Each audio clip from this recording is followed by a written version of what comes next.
নমস্কাৰ এনি টকছলৈ আপোনালোক সকলোকে স্বাগতম জনাইছো।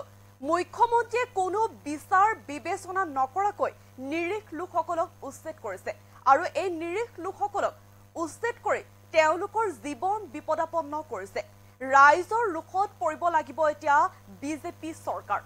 গোৱালপাৰাত আসলতে যি উচ্ছেদ অভিযান চলি আছে অব্যাহত আছে, যি আসলতে গোৱালপাৰাত উচ্ছেদ অভিযান তাক লৈ এতিয়া বিস্ফোৰণ তাৰ বিৰুদ্ধে আসলতে বিস্ফোৰণ মন্তব্য কৰিছে এতিয়া কংগ্ৰেছৰ বিধায়ক ৰেকিবুদ্দিন আহমেদে। জনাইছো সবিশেষ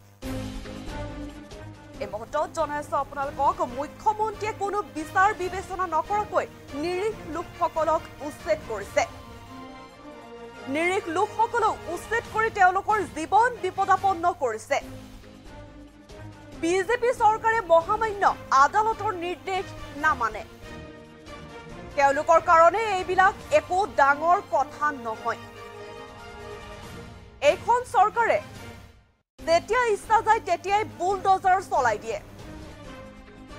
আৰু বুলডোজাৰ চলাই ন্যায় পাব নোৱাৰে এতিয়া তেওঁলোকে। ৰাইজৰ ৰোষৰ সন্মুখীন হ'বই লাগিব বিজেপি চৰকাৰ। সৌন্দৰ্য বৰ্ধন কৰাৰ নামত নিৰীহ জনসাধাৰণে আশ্ৰয় লৈ থকা ঘৰখন উচ্ছেদ কৰা হৈছে। ভাৰত স্বাধীনৰ আগৰ পৰা যিবোৰ মানুহ সেই বিলৰ পাৰত আশ্ৰয় লৈ আছিল, উচ্ছেদিতসকলক কোনো সংস্থাপন নিদিয়াকৈ অন্যায়মূলকভাৱে চৰকাৰে এই পদক্ষেপ লৈছে বুলি এতিয়া মন্তব্য কৰিছে। গোৱালপাৰাৰ হাছিলা বিলত চলা প্ৰশাসনৰ উচ্ছেদ নীতিৰ বিৰুদ্ধে এতিয়া সৰব হৈ পৰিছে কংগ্ৰেছৰ বিধায়ক ৰেকিবুদ্দিন আহমেদ।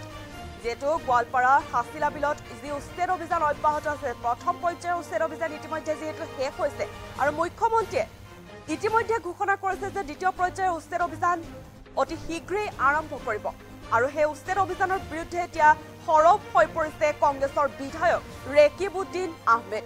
মুখ্যমন্ত্ৰীয়ে কোনো বিচাৰ বিবেচনা নকৰাকৈ নিৰীহ লোকসকলক উচ্ছেদ কৰিছে বুলি বিস্ফোৰণ মন্তব্য কৰিছে এতিয়া বিধায়কগৰাকীয়ে। নিৰীহ লোকসকলক উচ্ছেদ কৰি তেওঁলোকৰ জীৱন বিপদাপন্ন কৰিছে। বিজেপি চৰকাৰে মহামান্য আদালতৰ নিৰ্দেশ নামানে আৰু তেওঁলোকৰ কাৰণে এইবিলাক হেনো একো ডাঙৰ কথা নহয়। এইখন চৰকাৰে যেতিয়া ইচ্ছা যায় তেতিয়াই বুলডোজাৰ চলাই দিয়ে। বুলডোজাৰ চলাই ন্যায় পাব নোৱাৰে বিজেপি চৰকাৰে। ৰাইজৰ ৰোষৰ সন্মুখীন হ'ব লাগিব এতিয়া বিজেপি চৰকাৰ। সৌন্দৰ্য বৰ্ধন কৰাৰ নামত নিৰীহ জনসাধাৰণে আশ্ৰয় লৈ থকা সেই ঘৰখন উচ্ছেদ কৰা হৈছে। ভাৰত স্বাধীনৰ আগৰ পৰা যিবোৰ মানুহ আচলতে সেই বিলৰ পাৰত আশ্ৰয় লৈ আছিল সেইসকলৰ ওপৰত এতিয়া উচ্ছেদ অভিযান অব্যাহত ৰাখিছে চৰকাৰে।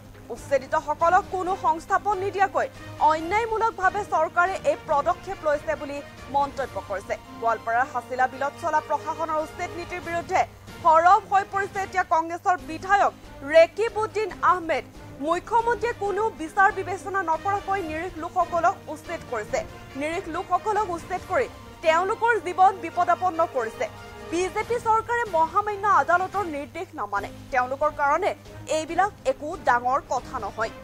এইখন চৰকাৰে যেতিয়াই ইচ্ছা যায় তেতিয়াই বুলডোজাৰ চলাই দিয়ে আৰু বুলডোজাৰ চলাই ন্যায় পাব নোৱাৰে এতিয়া বিজেপি চৰকাৰ। ৰাইজৰ ৰোষৰ সন্মুখীন হ'ব লাগিব বিজেপি চৰকাৰ। সৌন্দৰ্য বৰ্ধন কৰাৰ নামত নিৰীহ জনসাধাৰণে আশ্ৰয় লৈ থকা ঘৰখন উচ্ছেদ কৰা হৈছে। ভাৰত স্বাধীন আগৰে পৰা যিবোৰ মানুহ সেই বিলৰ পাৰত আশ্ৰয় লৈ আছিল সেইসকলৰ ওপৰত এতিয়া উচ্ছেদ চলাইছে চৰকাৰে। উচ্ছেদিতসকলক কোনো সংস্থাপন নিদিয়াকৈ অন্যায়মূলকভাৱে চৰকাৰে এতিয়া এই পদক্ষেপ লৈছে আৰু তাক লৈ এতিয়া সৰব হৈ পৰিছে কংগ্ৰেছৰ বিধায়ক ৰেকিবুদ্দিন আহমেদ। যিহেতু গোৱালপাৰা হাছিলা বিলত উচ্ছেদ অভিযান অব্যাহত আছে, প্ৰথম পৰ্যায়ৰ যি উচ্ছেদ অভিযান সেই উচ্ছেদ অভিযান ইতিমধ্যে শেষ হৈছে বুলি ঘোষণা কৰিছে মুখ্যমন্ত্ৰীয়ে আৰু তাৰ পাছতে দ্বিতীয় পৰ্যায়ৰ যি উচ্ছেদ অভিযান আছে সেই উচ্ছেদ অভিযান অতি শীঘ্ৰেই আৰম্ভ কৰিব আৰু সেই উচ্ছেদ অভিযান আৰম্ভ হোৱাৰ পূৰ্বে গোৱালপাৰাত উপস্থিত হ'ব মুখ্যমন্ত্ৰী। এতিয়া সেই উচ্ছেদ অভিযানৰ বিৰুদ্ধে এতিয়া সৰব হৈ পৰিছে কংগ্ৰেছৰ বিধায়ক ৰেকিবুদ্দিন আহমেদ। নিৰীহ লোকসকলক উচ্ছেদ কৰি তেওঁলোকে জীৱন বিপদাপন্ন কৰিছে বুলি মন্তব্য কৰিছে বিধায়কগৰাকীয়ে। বিজেপি চৰকাৰে মহামান্য আদালতৰ নিৰ্দেশ নামানে। তেওঁলোকৰ কাৰণে এইবিলাক একো ডাঙৰ কথা নহয়। এইখন চৰকাৰে যেতিয়া ইচ্ছা যায় তেতিয়াই বুলডোজাৰ চলাই দিয়ে বুলি বিস্ফোৰণ মন্তব্য কৰিছে এতিয়া বিধায়ক ৰেকিবুদ্দিন আহমেদে। আমাৰ ওচৰত মন্তব্য আছে, মন্তব্য আগবঢ়াইছো। কোনো বিচাৰ বিবেচনা নকৰাকে সেই মানুহখিনিক উচ্ছেদ কৰি তেওঁলোকৰ জীৱন বিপন্নপন্ন কৰিছে। তেওঁলোকে মহামান্য আদালতৰ নিৰ্দেশ নামানে। তেওঁলোকৰ কাৰণে এইবিলাক একো ডাঙৰ কথা নহয়। তেওঁলোকে মনত যি ইচ্ছা যায় বুলডোজাৰ চলাই দিয়ে। বুলডোজাৰ চলাই ন্যায় পাব নোৱাৰে। তেওঁলোক ৰাইজৰ ৰোষৰ সন্মুখীন হ'বই লাগিব। এখন বিলক সৌন্দৰ্য বৰ্ধন কৰাৰ নামত নিৰীহ জনসাধাৰণৰ হাত মুঠি আশ্ৰয়খিনি থকা ঘৰটো উচ্ছেদ কৰা হৈছে। ভাৰত স্বাধীনৰ আগৰ পৰা যিবোৰ মানুহ সেই বিলত পাৰত আশ্ৰয় লৈ আছিল আৰু তেওঁলোকক কোনো ৰিহাবিলিটেশ্যন, তেওঁলোকক কোনো সংস্থাপনৰ কোনো পলিচি নোহোৱাকৈ অন্যায়মূলকভাৱে চৰকাৰে পদক্ষেপ লৈছে। ভাৰত স্বাধীনৰ আগত পৰা মানুহ সেই বিলত আছিল। তাতে স্কুল আছিল, অংগনৱাড়ী চেণ্টাৰ আছিল, বিদ্যালয় আছিল, মঠ মন্দিৰ মছজিদ আছিল। অসম চৰকাৰৰ মুখ্যমন্ত্ৰী ডাঙৰীয়াই কোনো বিচাৰ বিবেচনা নকৰাকে সেই মানুহখিনিক উচ্ছেদ কৰি তেওঁলোকৰ জীৱন বিপন্নপন্ন কৰিছে। তাৰ বিৰুদ্ধে গৌৰৱ গগৈ ডাঙৰীয়াই মাত মাতিছে আৰু আমি ভাৰতীয় জাতীয় কংগ্ৰেছ তাত থিয় দিছো আৰু সকলো ঠাইতে থিয় দিম। য'তে ৰাইজৰ লগত অন্যায় হ'ব তাতে আমি সভাপতি মহোদয়ৰ নিৰ্দেশত তাতে থিয় দিম। তেওঁলোকে এইবিলাক একো নামানে। তেওঁলোকে মহামান্য আদালতৰ নিৰ্দেশ নামানে। তেওঁলোকৰ কাৰণে এইবিলাক একো ডাঙৰ কথা নহয়। তেওঁলোকে মনত যি ইচ্ছা যায় বুলডোজাৰ চলাই দিয়ে আৰু এই বুলডোজাৰ ৰাইজৰ মাজত এনেকুৱা বুলডোজাৰ চলাই ন্যায় পাব নোৱাৰে। তেওঁলোক ৰাইজৰ ৰোষৰ সন্মুখীন হ'বই লাগিব। সমগ্ৰ অসমত গৌৰৱ গগৈদেৱৰ নেতৃত্বত সমগ্ৰ অসমত প্ৰায় আমি ৮০জনৰ বেছি অবজাৰ্ভাৰ প্ৰত্যেক জিলাসমূহ ভগাই লৈ মই যেনেকৈ শিলচৰ, কাছাৰ আৰু ধুবুৰী চাই আছো, যাদৱদা, আগষ্টিন, পাপন এওঁলোকে কামৰূপ জিলা চাই আছে। এনেকৈ আমাৰ সমগ্ৰ অসমৰ সমূহ জিলা, সমূহ সমষ্টিলৈ আমাৰ অবজাৰ্ভাৰ গৈছে আৰু গৌৰৱ গগৈ ডাঙৰীয়াৰ এইটো ভাৰতীয় জাতীয় কংগ্ৰেছত এক বিপ্লৱী এটা পদক্ষেপ। গৌৰৱ গগৈ ডাঙৰীয়াই সমগ্ৰ অসমৰ প্ৰত্যেকখন জিলা, প্ৰত্যেকখন সমষ্টি, মণ্ডল, বুথ শক্তিশালী হোৱাটো বিচাৰিছে। গৌৰৱ গগৈ ডাঙৰীয়ালৈ অগণন জনসাধাৰণে তেওঁৰ মুখলৈ চাই আছে। আজি আপোনালোকে দেখা পাইছে য'তে ইলেকশ্যন হৈছে তাতে গৌৰৱ গগৈ ডাঙৰীয়াই মাত মাতিছে। য'তে ৰাইজৰ বিৰুদ্ধে মুখ্যমন্ত্ৰী ডাঙৰীয়াই পদক্ষেপ লৈছে তাতে গৌৰৱ গগৈ ডাঙৰীয়াই মাত মাতিছে। গৌৰৱ গগৈ ডাঙৰীয়া অসম প্ৰদেশ কংগ্ৰেছ কমিটিৰ সভাপতি হোৱাৰ পিছত অসমৰ সমগ্ৰ জনসাধাৰণৰ যেন আশাৰ এক সঞ্চাৰ আহিছে।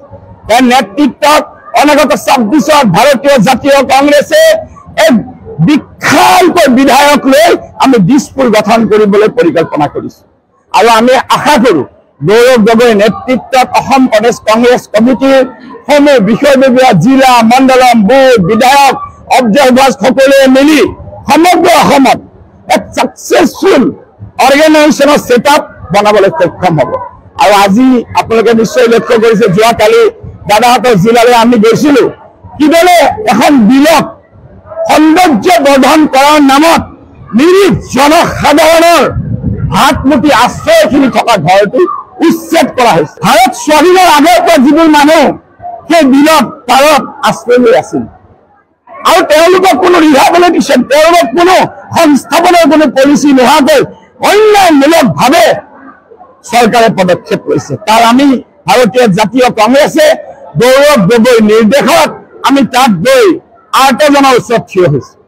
আজি আপোনাৰ সদায় ইলেক্ট্ৰনিক মিডিয়া, প্ৰিণ্ট মিডিয়া আমি আশীৰ্বাদ বিচাৰিছো গৌৰৱ গগৈৰ এই নেতৃত্ব যাতে অসমৰ বুকুত আমি শক্তিশালী কৰিব পাৰো। অসমৰ ক্ষুদ্ৰাহত জনতা, দুখত থকা জনতাৰ ন্যায়ৰ কাৰণে, যুৱ প্ৰজন্মৰ কাৰণে, বৃদ্ধা বনিতাৰ কাৰণে গৌৰৱ গগৈ যাতে সকলোৰে কাৰণে আকুল কণ্ঠৰে মাত মাতিব পাৰে, নেতৃত্ব ল'ব পাৰে। আৰু গৌৰৱ গগৈৰ নেতৃত্বতে আমি আজি অবজাৰ্ভাৰসকল যেনেকৈ ইয়াতে আমাৰ ৩জন অবজাৰ্ভাৰ বিধায়ক ডাঙৰীয়া নেতৃত্বত আহি উপস্থিত হৈছে। আৰু মই ভাবো যে আপোনাৰ সদায় যোৱা সময়ত প্ৰত্যেকটো পদক্ষেপতে ইলেক্ট্ৰনিক মিডিয়া, প্ৰিণ্ট মিডিয়াৰ পৰা আপোনালোকে আমাক সহায় কৰি আছে আৰু গৌৰৱ গগৈ ডাঙৰীয়াক আপোনালোকে আশীৰ্বাদ দিব।